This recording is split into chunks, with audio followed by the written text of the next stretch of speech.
Vous saurez à la fin ce que ça veut dire. Et si vous savez lire ça, c'est que vous êtes vraiment très fort. Bon, enfin, on y arrive. Alors, bon, moi aussi, je voudrais vous remercier de cette invitation, qui pour moi est quand même un exercice difficile, parce que je me suis intéressée tardivement à l'Énéide, parce que pendant très longtemps, je ne comprenais absolument pas de quoi il était question dans l'Énéide de Virgile. Je vais vous faire quelques propositions, je ne suis pas sûre que ça soit tout à fait juste, mais enfin, bon, on verra. Alors, voilà, donc en fait, l'Énéide, comme tous les textes anciens, antiques, disons, a été victime du 19e puis du 20e siècle.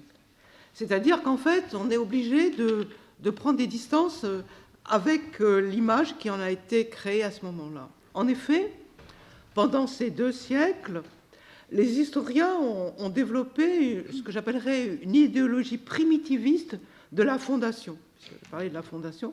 En effet, la fondation serait un acte unique et sacré, obligatoire, une origine contenant en germe l'avenir de la cité et dépositaire de son identité. Si vous voulez, c'est un peu résumé, mais c'est ça. Donc voilà ce qu'on attendrait de l'Énéide. Hein.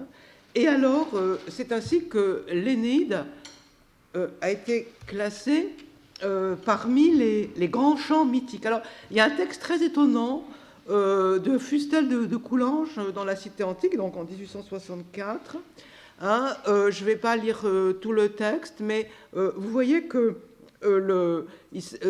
vous avez donc une définition de la fondation telle que je vous en parlais, qui était donc un acte sacré, premier, etc., etc. Hein, la prière, le foyer, enfin tout. Et puis son souvenir, alors donc cet acte unique, et puis le souvenir se perpétuer et, par des rituels, hein, et peut-être n'y avait-il pas une seule ville qui ne possédât son poème, ou au moins son hymne sur l'acte sacré qui lui avait donné naissance. Comme vous savez, pour Fustel de Coulanges, c'est aussi bien les cités grecques que Rome. Et voilà, tout à fait étonnant, parmi tous ces anciens poèmes qui avaient pour objet la fondation sainte d'une ville, alors le sacré, le saint, bon, il en met beaucoup, il en est un qui n'a pas péri, parce que si son sujet le rendait cher à une cité, ses beautés l'ont rendu précieux pour tous les peuples et tous les siècles, et c'est l'Énéide. Voilà, c'est une drôle de définition, mais voilà. Alors, en fait, vous avez ici un modèle hein, qui est appliqué à l'Énéide, c'est-à-dire celui de la fondation. Alors, il s'agit d'un événement, alors, je dis bien historique, c'est-à-dire que les commentaires, c'est bon, c'est plus ou moins de l'histoire, mais enfin, ça a été... il y aurait quand même eu un événement qui serait une origine et qui est inséré dans une chronologie hein, et qui serait conservé par une mémoire mythique. Voilà. Alors, puis au XXe siècle, ça a été, j'allais dire, pire, hein, puisque, en fait, l'Énéide est chassée du paradis romantique. Homère, magnifique Homère, est conservé, il correspond bien à l'image qui a été fabriquée à ce moment-là du barde inspiré, hein, alors que Virgile, lui, c'est un poète en chambre. Hein, il écrit, alors, ô horreur, sur commande, hein, et enfin, c'est un imitateur. Donc, Virgile, c'est un Homère de carton-pâte. Voilà. Donc, mais en revanche, alors, ce qui se passe au XXe siècle, donc, Homère chassé, mais le récit, c'est-à-dire le récit des origines troyennes, en revanche, lui, est conservé. Il serait authentique et ancestral, hein, et il devient le mythe fondateur d'une civilisation. Alors, vous voyez comment ça glisse, on passe donc du politique à l'ethnique. Hein. C'est-à-dire que, bon, il y aurait, avant la fondation de Rome, les origines troyennes de Rome, etc. Et ça, je dois dire que ça a fait fureur. Alors, ce que je voudrais, donc ça, c'est le 19e et le 20e. Et ce que je voudrais vous proposer, c'est extrêmement modeste, en fait. Hein, c'est tout simplement un retour historique et philologique à l'Antiquité, hein, c'est-à-dire à la fois voir de façon dans le détail, de façon la plus précise possible. D'abord, c'est quoi cette histoire d'Énée, hein, et qu'est-ce que c'est que ce texte de l'Énéide? Alors, en fait, Ce que je voudrais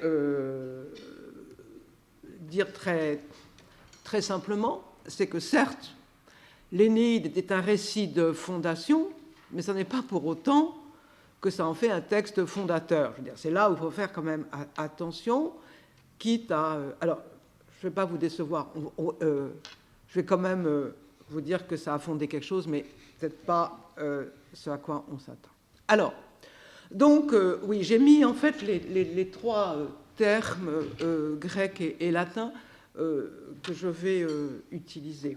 En effet, le récit de fondation, c'est un genre. Alors, ktisis en grec, c'est la fondation, mais c'est aussi le récit de fondation. On dit une ktisis, je ne sais pas trop à partir de quand, c'est bon, sans doute un terme de critique littéraire, je crois que c'est dans l'Antiquité déjà. Donc, en fait, l'Énéide appartient au genre de la ktisis. Hein. Et ces récits de fondation se sont énormément développés dans l'Antiquité grecque, hein, enfin bon, dans l'Antiquité méditerranéenne. Hein, vous allez voir pourquoi je dis ça. Il s'agit donc de fondation de colonies en général. Hein, mais les cités qui n'ont pas été fondées comme des colonies ont quand même des récits de ktisis. Donc c'est un genre mythographique extrêmement banal. Je veux dire, il faut commencer par se dire que l'Énéide, c'est quelque chose de très banal. Hein, et ces récits de fondation n'avaient absolument pas de valeur identitaire ou religieuse que Fustel de Coulanges veut leur attribuer et que les modernes ont voulu donner. En effet, on voit, et ça a été très bien étudié par Claude Calame sur Cyrène, hein, que les mythes de fondation pour une seule cité s'entassent. Il n'y a pas ce beau schéma, hein, une cité, un mythe, une fondation, etc. Hein. Chaque cité va entasser les mythes de fondation écrits par des mythographes. Hein. C'est-à-dire c'est commandé à des mythographes. Alors à partir du VIe siècle, et on voit que les villes sont fondées plusieurs fois, mais sans qu'il y ait absolument concurrence entre les différents récits. Ça s'entasse, ça s'empile. Je suis heureuse de voir que ça vous étonne. Mais en fait, c'est parce que c'est nous qui avons une idée fausse. Hein. Et alors, donc, c'est bon pour toutes les cités. Alors, les cités grecques, bon, Carthage, enfin, toutes les cités méditerranéennes ont tous ces mythes de fondation. Hein. Et alors, Rome est particulièrement riche de nombreux mythes de fondation différents. Et ça, bon, je vous renvoie au texte que j'ai pas mis parce qu'il est très long, puis bon, ça ne vaut pas la peine de le commenter mot à mot, celui de Denis d'Halicarnasse dans les Antiquités romaines, 1, 72, 73. Alors ça, l'intérêt, c'est que Denis d'Halicarnasse est contemporain de Virgile. Hein, et il rapporte tous les récits des différents mythographes, enfin tous, en tout cas un grand nombre, des différents mythographes sur la fondation de Rome. Il y en a d'autres après, chez Plutarque, enfin, il y en a un peu partout. Et dans et alors, je continue à vous étonner peut-être, je ne sais pas, dans l'un de ces récits, Énée arrive avec Ulysse, hein, et, bon, et chacun va fonder des petites choses, hein, et Énée va fonder Rome, hein, et dans un autre, Ulysse et Circé. Vous savez, il a fait un petit tour chez Circé, et en particulier dans son lit. Donc, ils ont eu 3 fils qui s'appelaient Romos, Antéas et Ardéas, qui chacun construisirent et ont fondé 3 villes et les appelèrent de leur nom. Donc, Rome, dans cette version, a été fondée par un fils d'Ulysse et de Circé. Voilà. Alors, bon, je vous passe, j'ai un nombre incroyable de récits. Alors, à la fin, il fait le bilan, Denis d'Halicarnasse. Il dit finalement, Rome a été fondée 3 fois. La première fois avant la guerre de Troie, hein, une deuxième fois juste après la guerre de Troie, et une troisième 15 générations plus tard. Je vous passe la façon dont il compte les générations. Bon, voilà. Donc, on est dans un cas...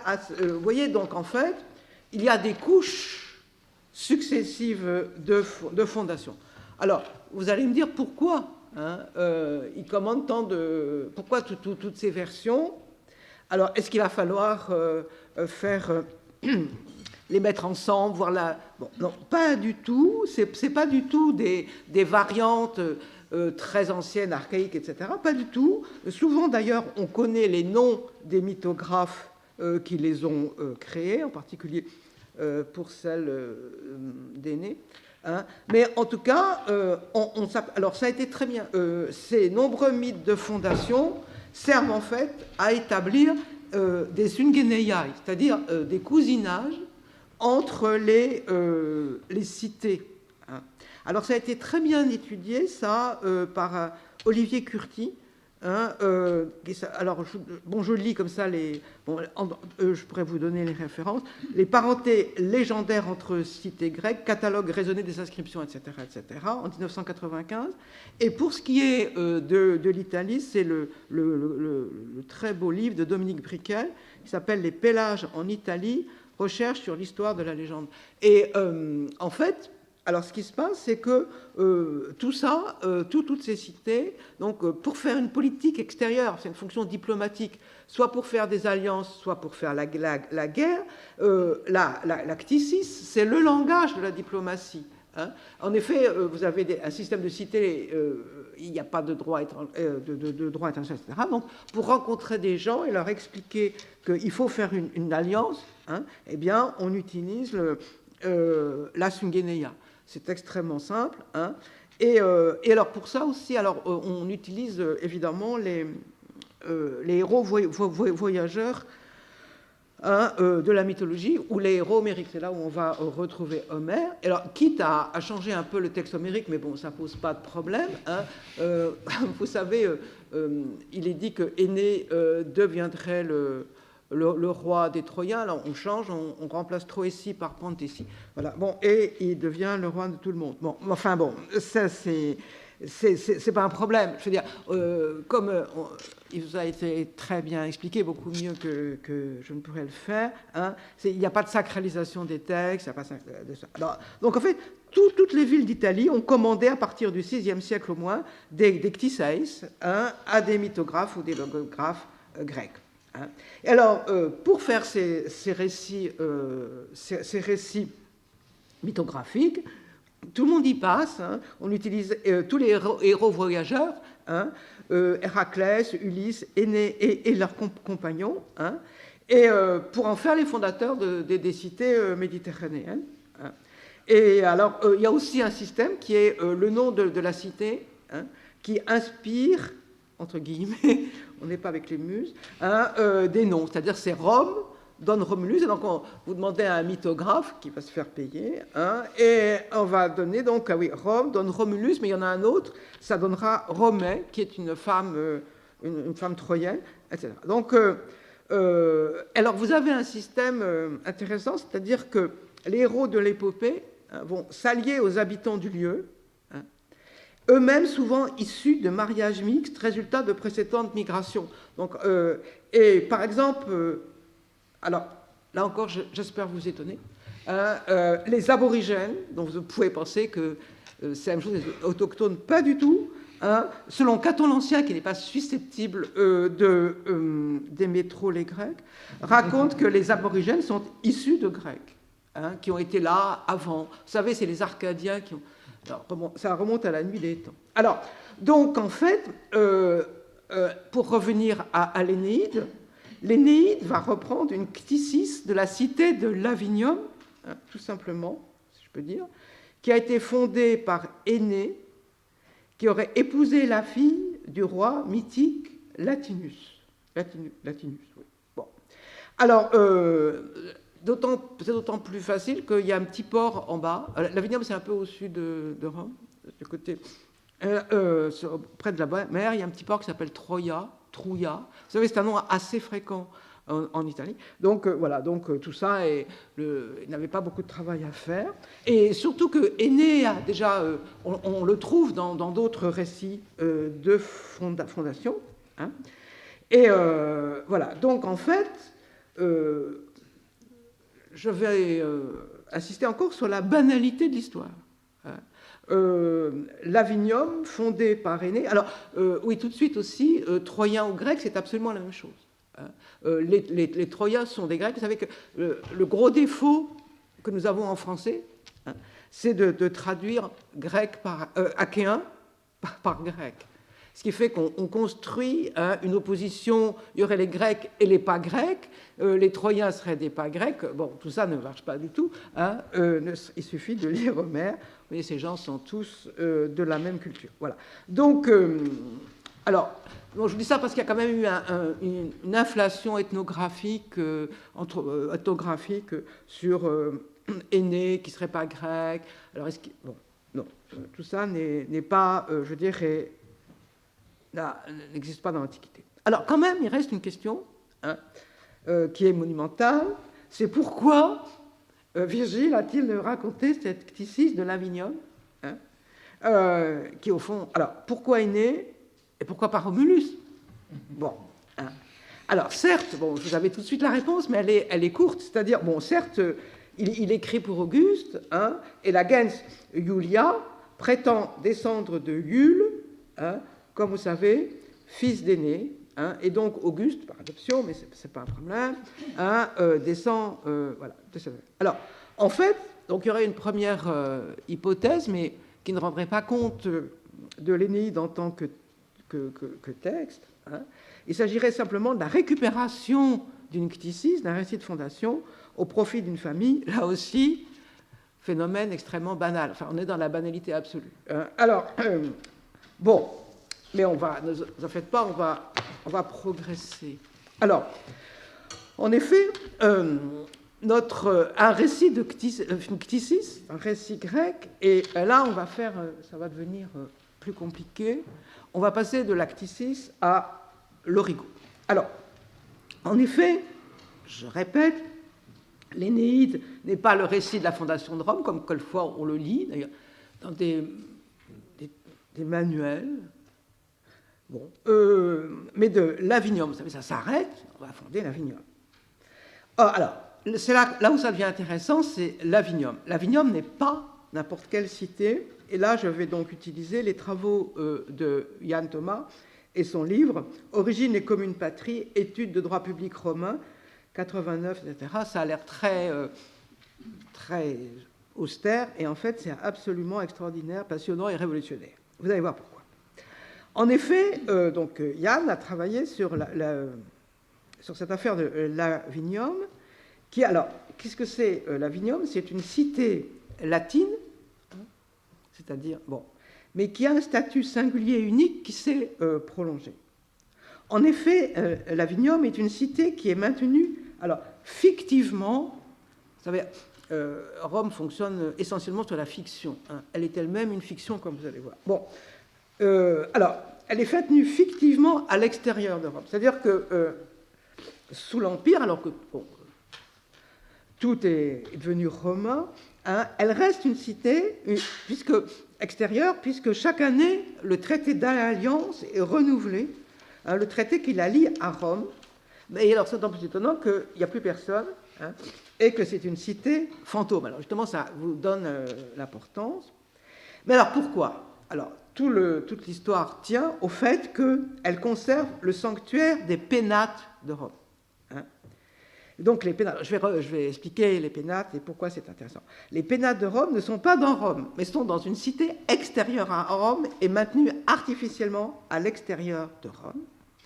Et chaque année, au moment de leur entrée en charge, les deux consuls, au début janvier, se rendent avec les principaux magistrats, ils se rendent à Lavinium pour sacrifier aux pénates. Alors vous allez me dire, c'est quand même bizarre, ils auraient quand même pu rapatrier les pénates à Rome. Simplement, les pénates, quand on veut les bouger, elles refusent ces pénates-là. C'est absolument impossible. Hein, et voilà, donc on ne peut pas bouger les pénates.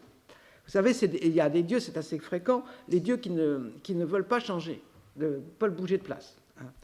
Quelquefois, on y arrive en demandant au jeune Scipion, mais là, non, ils n'ont jamais voulu bouger. Donc, c'est Lavinium ad vitam aeternam.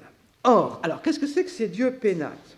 De façon très résumée, sans doute un peu grossière, je vais dire que les dieux pénates, vous savez qu'ils se trouvent à côté du garde-manger, hein, ou oui, articulent l'implantation au sol de la maison avec le lignage paternel.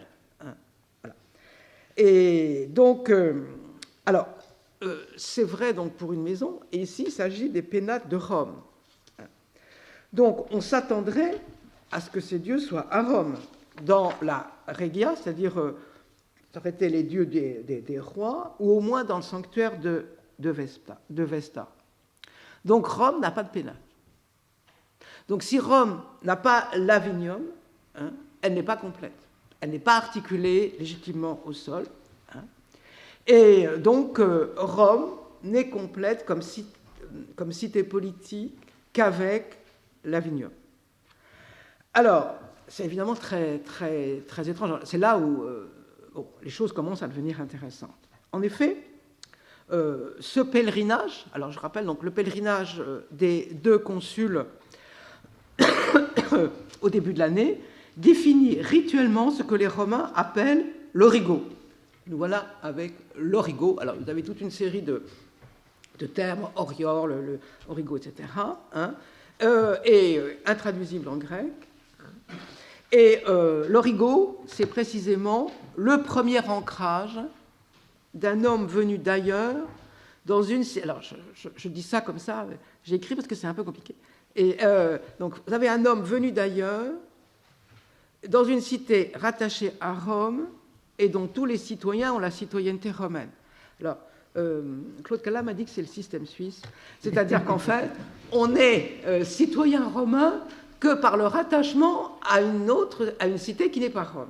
C'est-à-dire qu'en fait, vous avez un système d'enclavement. Hein. Donc, on ne peut pas être directement citoyen romain sous prétexte qu'on est né le territoire de Rome, parce que ça ne marche pas. Donc, on est...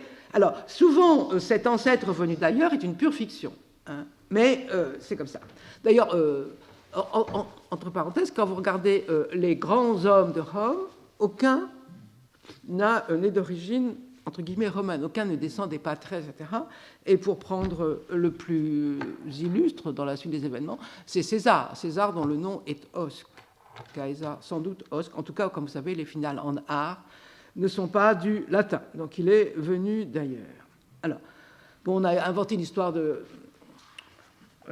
d'éléphant après, mais c'est secondaire. Alors, donc, l'Avinium est l'origo de Rome et l'origo des Iulii. Voilà, donc, parce que l'ancrage de Rome se fait à l'Avinium, et de même que l'ancrage des Iulii.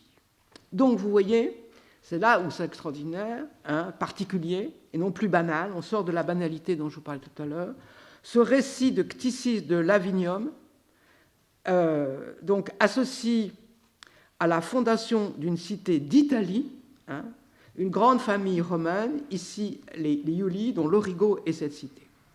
Alors là, on va quand même retrouver la banalité un instant, et après on va en venir à Rome. Je crois que je suis en train de m'autoriser de dépassement. Oui, bon. Non, mais je vais faire Nous faisons un décalage. Non, je suis désolé. Légitime. Non, mais... voilà. Alors, vous avez été le qui primus. Non, en fait, donc, cette affaire d'associer une cticis, un récit de fondation d'une cité, à une grande famille, à l'origo d'une grande famille, c'est très banal. En effet, toutes les grandes familles romaines l'ont fait. Hein, et Caton, dans son livre qui s'appelle Les Origines, mais qui est en fait Origines, avait recensé ces origines des nobles romains, dont aucun, je vous rappelle, est donc le descendant des patrès fondateurs de Rome. Romulus lui-même n'a pas de descendance, il y a une coupure. Alors, cela dit, être descendant des patrès fondateurs de Rome, c'est pas très glorieux, comme vous savez, ils n'étaient pas de très bonne origine.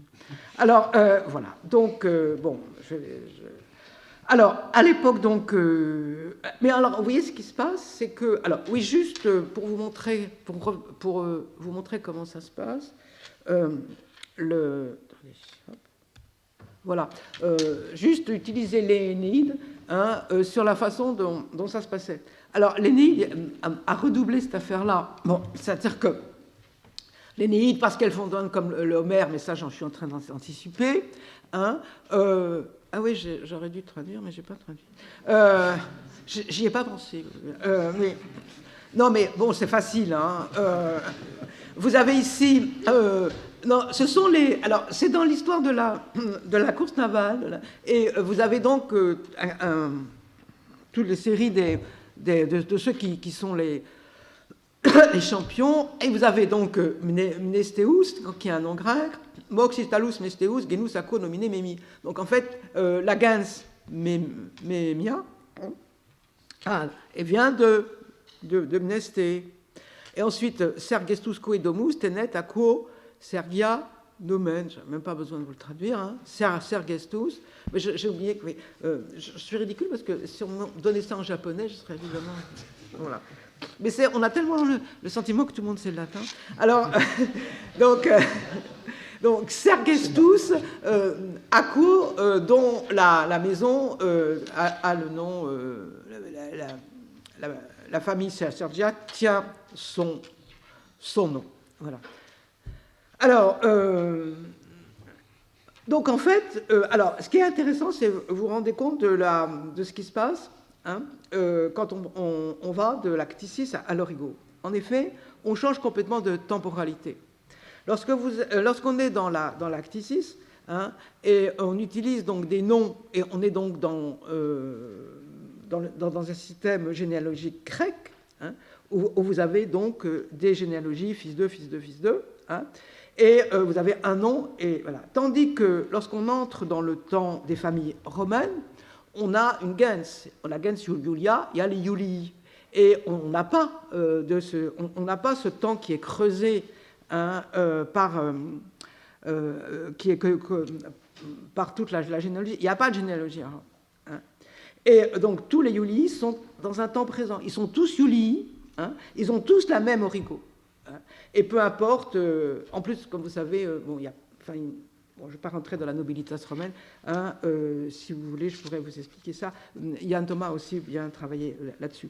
Donc, en fait, on est dans une temporalité horizontale où le passé coexiste avec le présent sans histoire intermédiaire. Et ça, c'est le temps de l'Énéide. Alors, c'est en fait, hein, on a un passé qui coexiste avec le présent.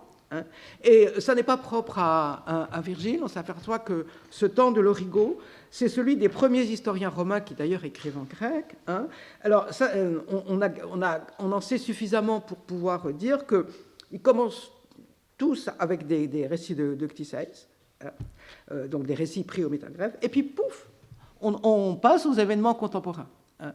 Le seul qui n'ait pas fait ça, c'est Innus, mais lui, c'est pas un historien. Alors, donc, vous avez ici une esthétique de l'Énéide qui va précisément reprendre ça et qui va mélanger l'archaïsme et la modernité.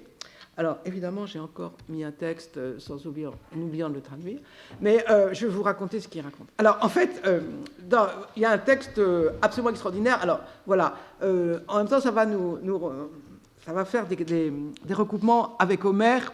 Et voilà. Vous avez donc... Alors, vous êtes au banquet à Carthage, chez Didon. Hein, et tout ça est extrêmement contemporain. Alors, contemporain pour les gens d'Auguste. Hein. On est dans la modernité, c'est le luxe, etc. Hein. Et puis, tout d'un coup, surgit Crinitus Iopas. Hein, alors, avec sa cithare, Kitara. Et Iopas, bon, c'est en fait un naède. Alors, il a beaucoup de cheveux. Alors, c'est la marque de son grand archaïsme. Personne n'a des cheveux longs. Hein, il a des cheveux partout dans tous les sens. Hein. Et donc, Personnate, hein, il fait entendre son chant avec sa cithare dorée. Hein. Et ce Iopas, hein, docuitque Maximus Atlas, il a reçu l'enseignement du très grand, alors dans les deux sens, Atlas. Alors, c'est quand même pas d'hier.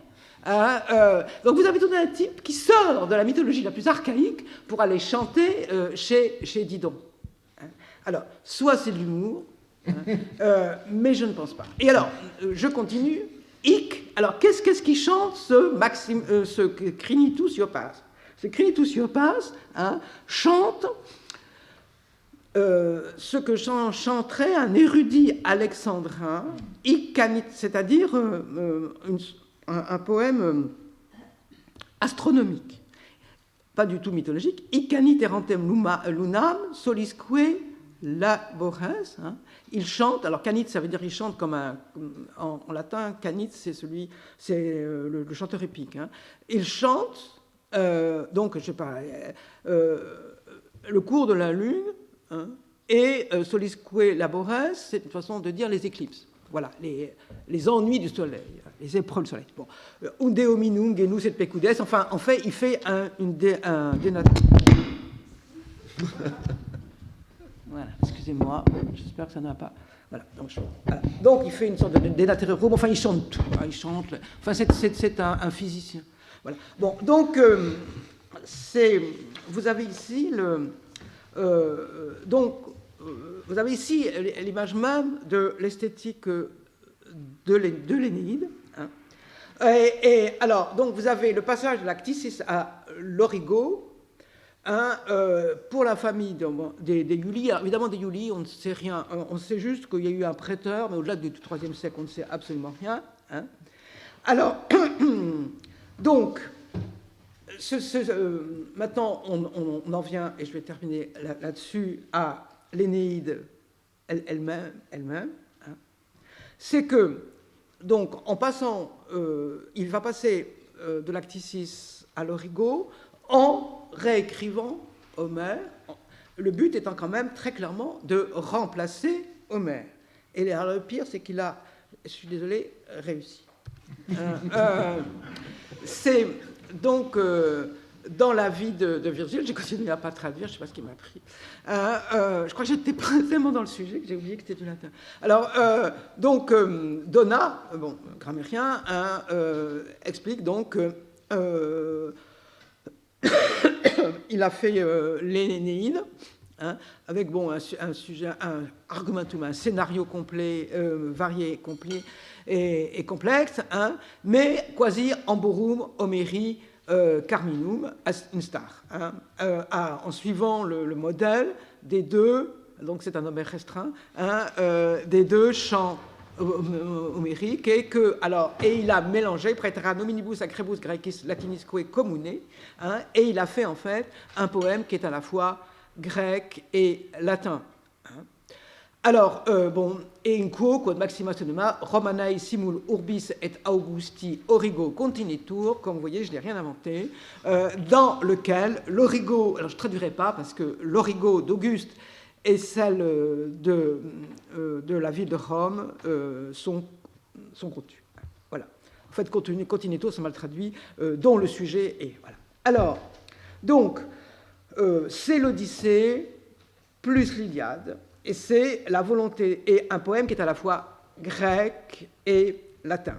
Alors là, c'est toute la politique d'Auguste qui fait fusionner la Grèce et Rome, fusionner le grec et le latin. Et au point que d'ailleurs, il va si bien réussir que 2 siècles plus tard, il y a des moments où on ne sait plus, il n'y a plus de distinction par moment entre le grec et le latin. C'est no uterque sermo. Alors, donc, il a ici, et c'est pour ça que c'est Homère. Donc, alors, ce qui est à dire, c'est que ce caractère est effectivement parfaitement volontaire. Et c'est le fameux texte de Properce. Alors, où il dit qu'édité Romanis scriptores, qu'édité Graï, nescio quid maius nascitur Iliade, cédez la place, écrivain romain, cédez la place, écrivain grec, est en train de naître, il n'a pas encore fini, d'ailleurs il n'a jamais fini, comme vous savez, il est en train de naître, je ne sais quoi, de plus grand que l'Iliade. Alors, je ne dirais pas que c'est plus grand que l'Iliade, c'est pas ça, mais c'est-à-dire qu'en fait, il se passe qu'il y a un Homère commandé et un Homère réussi. Alors, je vais effectivement maintenant terminer, mais de dire un peu peut-être rapide de quoi il s'agit. Il s'agit donc de créer au fond, fondamentalement, un vers, enfin, oui, commençons par vers. D'abord, créer enfin un véritable hexamètre grec en latin. Parce que, bon, il se trouve que je travaille là-dessus, donc je suis un peu obsédé par l'hexamètre. Mais, parce qu'en fait, vous regardez Ennius, bon, tout ça, ça ne marche pas. Il n'y arrive pas vraiment à faire des hexamètres en latin pour des raisons complexes. Et en particulier, ils ont tendance à clore les vers. Ce qu'a véritablement réussi Virgile, c'est de faire des vers qui sont, enfin, en fait, des demi-vers. Enfin, il a réussi à créer des systèmes modulaires en latin. Et alors, ces systèmes modulaires, je ne vais pas revenir au problème de la formule et au problème homérique, mais ce qui est tout à fait remarquable, c'est que vous avez en fait des modules qui sont à la fois sémantiques, syntaxiques et métriques. Alors, en effet, comment les... Enfin, c'est dis-moi ce que dit Quintilian. Comment est-ce que les poètes romains composent des vers latins et grecs, j'imagine aussi, parce qu'ils composent les deux.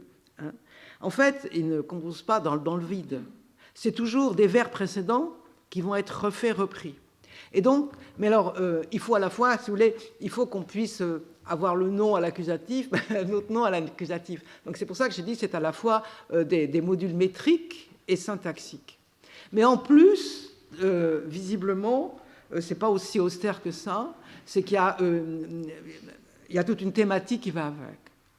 D'ailleurs, on ne va pas faire des vers de Mirliton avec les modules. Et donc, après, en fait, tous les hexamètres qui ont suivi sont tous virgiliens. De même que toute la poésie lyrique est entièrement horacienne. Et c'est volontaire. Ça a été la politique d'Auguste. Et alors, donc, il y a, si vous voulez, je dirais un imaginaire, ce que j'appelais sémantique, et une musique. Alors, on va en venir à la petite inscription. Alors, en fait, ouais. En fait, ce qui s'est passé, c'est que donc, en fait, ça recouvre tout de suite. Alors, juste à peine Virgile était mort, tous les enfants sont mis à apprendre le latin dans l'Énéide, là où c'était une langue aussi tout à fait particulière, parce qu'il y avait plein de mots grecs. C'est nécessaire pour faire une jolie sonorité. Le latin sans grec, c'est une langue poum poum poum.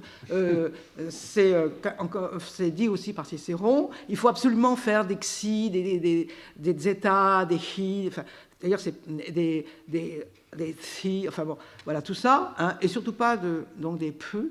Ça c'est joli, Mais d'ailleurs c'est vrai, quand vous entendez le grec contemporain, c'est vrai que c'est comme ça. Bon, alors voilà, donc cette langue a été créée avec beaucoup de brèves, beaucoup rajouté de brèves. Il y avait trop de langues dans le latin, et il y a ça. Alors donc ça, et tout le monde s'est mis à utiliser ces vers.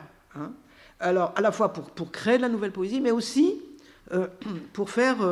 Alors ici c'est de la publicité, puisqu'il s'agit d'une inscription, c'est le foulon d'Ostie. Je dois dire que je l'ai repris, je ne l'ai pas découvert moi-même. Alors voilà, donc, alors j'ai mis la traduction en dessous, enfin la transcription, c'est Fulones ululamque cano, non arma virumque. Alors ça reprend le premier vers de l'Énéide, qui est donc non arma. Non, je veux dire arma virumque cano, excusez-moi. Là, donc, c'est un foulon, c'est-à-dire un teinturier, enfin, oui, et qui dit « Je chante les foulons et la chouette ». Et il s'appelle lui-même Fabius Ululi Tremunus.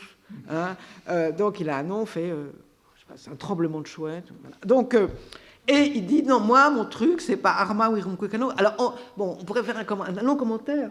C'est parce que, comme vous savez, les poètes érotiques disent « Moi, je ne chanterai pas les armes, etc. Je vais chanter les amours et les jeunes filles. » Là, il dit « Je chante les foulons et la chouette. » Et non pas. Voilà. Donc, ça s'appelle la récusatio.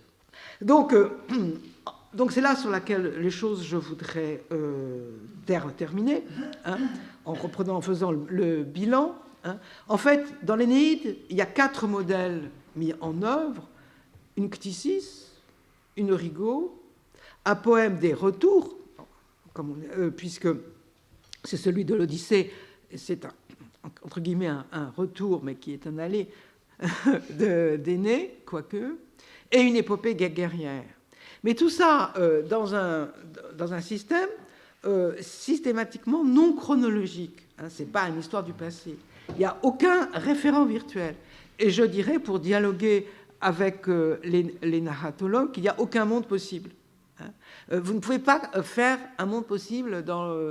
c'est à la fois le présent et puis Homère. Alors, c'est très bizarre. Hein.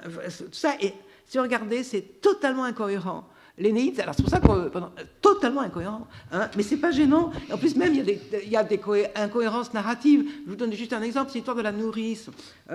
Toutes les femmes sont laissées avant qu'ils partent pour l'Italie, puis tout d'un coup, il y a une nourrice qui apparaît parce qu'il faut qu'il y ait un passage sur le pauvre jeune homme qui meurt. Bon, alors il dit, ah ben oui, finalement, la nourrice est venue quand même. Parce que, alors, c'est amusant. Alors, donc, en fait, c'est-à-dire, le système, c'est une œuvre modulaire et fragmentaire, parce qu'elle est faite comme ça.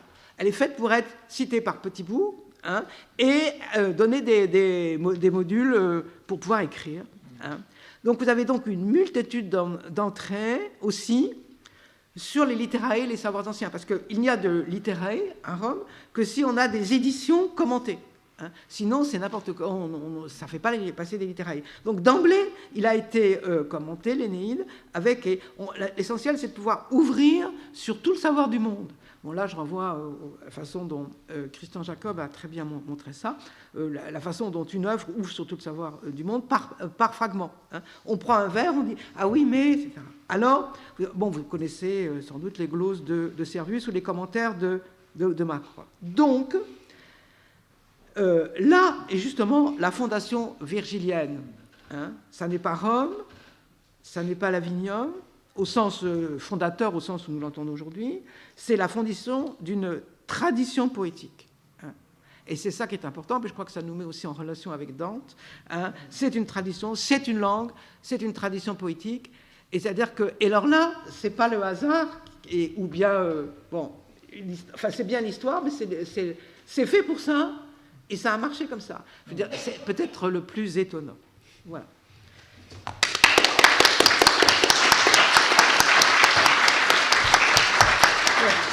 Alors ça, c'est ce que j'avais oublié de vous donner. Excusez-moi, il y a un post-scriptum. C'est que chez Foulon d'Ostie, il y a ces deux images. Vous avez Énée et Romulus. C'est Rome et l'Avignon. C'est les deux parties de l'histoire qui sont indispensables. Voilà. Mais bon, c'était juste comme ça. Merci beaucoup, vraiment, c'était passionnant et parfaitement dans le prolongement de... Ah oui, non, mais ça, j'étais contente de savoir. De M. Jaïr. Et puis, je suis particulièrement heureux de voir que votre conclusion est un peu ce que je pensais confusément, c'est-à-dire le texte fondateur d'une tradition, et alors, même de l'hexamètre latin. Et ça me rappelle quelque chose, j'ai feuilleté récemment une édition scolaire de Virgile de la fin du 19e siècle. Et je suis tombé sur... Il y a des commentaires de l'éditeur. C'est l'édition qui précède celle d'Hachette, vous savez, la portative d'Hachette. Et je ne sais plus quel vers, j'aurais dû le noter. L'éditeur dit « Cet hexamètre est le plus splendide des hexamètres de toute l'Antiquité, bien mieux que n'importe quel hexamètre grec. » C'est-à-dire que Virgile avait porté l'hexamètre à sa quintessence. Enfin, cela rejoint évidemment des choses que nous avons dites par ailleurs. Et, alors, y a-t-il des réactions et des questions, des réactions, des commentaires? L'inscription du Foulon est bien postérieure à Virgile, quand même. Oui. Elle n'est pas très... Ben, elle est à Ostie, mais oui, mais enfin, vous voyez, c'est pas le style des images n'est pas très très tardif. Hein. Non, parce que ça va être le premier. L'extraordinaire, c'est Virgile aurait pris son inspiration chez le Foulon, mais ça, c'est pas possible. Je ne pense pas. Non, il est postérieur. Y a-t-il Le public est consterné. Non, pas du tout. C'est que vous avez mentionné ce passage du chant 1 avec le Crénitus Iopas, n'est-ce pas, c'est un passage qui m'a toujours beaucoup intrigué et qui répond d'une certaine façon à ce que disait Dominique Jaillard. Et je n'ai jamais trouvé de commentaire fouiller de ce passage parce qu'en effet, ce que chantent ce n'est pas du tout ce que chantent les Aèdes autrefois, et en même temps, est-ce seulement une affaîtrie, une mignardise alexandrine, ou bien est-ce qu'il voudrait dire, enfin, parce que c'est quand même un poème Erantem Lunam, c'est un poème presque cosmogonique, n'est-ce pas, puisque De hominum genus, etc. Oui, il y a quelque chose de plus, qui dépasse son ambition. Est-ce que vous pensez qu'il y a quelque chose de plus... Alors, je ne voudrais pas... Là encore, il faudrait couper les micros comme hier, mais lorsque nous commençons à délirer, nous coupons symboliquement les micros. Je ne sais pas si vous avez lu il y a très longtemps un article, enfin je sais bien, d'un monsieur Godefroy de Calataille, alors qu'il voulait trouver c'était un article qui était paru dans l'Atomus, je crois, enfin, tout ce qu'il y a de plus sérieux, enfin, et où il voulait trouver une symbolique. Il ne parlait pas je me souviens plus s'il parlait, mais il voulait trouver une symbolique astrologique en quelque sorte dans les 12 chants de l'Énéide. Et alors il couplait ça avec les histoires des voyages de Virgile, etc. Bon, c'est pour ça que nous avons coupé les micros, et nous pouvons... que penser, parce que je trouvais que son exégèse était en quelque sorte justifiée par ce passage qui me semble quand même très intriguant. Enfin voilà, Alors, on peut faire toutes les exégèses qu'on veut, je veux dire, mais bon, on fait un système hors sol, quoi. Je veux dire, bon, on peut raconter n'importe quoi, hein, et ça, mais c'est très amusant de raconter n'importe quoi. C'est pour ça que je vous ai dit, bon, on va être historique et philologique, et il n'y a aucune raison de penser qu'il y a un sens caché. Là, encore une fois, on n'est pas dans le sens caché. Hein. Pourquoi est-ce qu'il aurait fait du sens caché? Pour qui? Comment? Non. Bon, ça n'est pas raisonnable. En tout cas, bon, là, on peut ouvrir le micro. Mais si vous voulez, c'est ce que je vous disais à propos du 19e et le 20e. On est au 21e, on va revenir à des choses beaucoup plus terre-à-terre. Fin 20e. Ouais. Non, bon.